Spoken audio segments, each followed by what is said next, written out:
तमाम देखने और सुनने वालों को यूट्यूब चैनल इजी हेल्थ की तरफ से खुश आमदीद।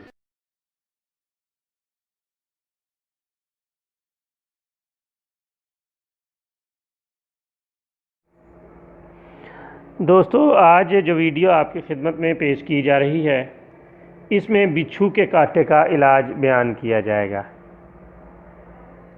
ये भी बिल्कुल सस्ता, आसान और सादा इलाज है। आप इसका आसानी से घर में इलाज कर सकते हैं।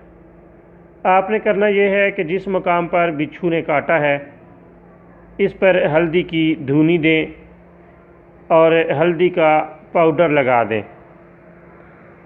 खुदा ताला के फजल से जहर फौरी उतर जाएगा और किसी किस्म की तकलीफ़ बाकी नहीं रहेगी।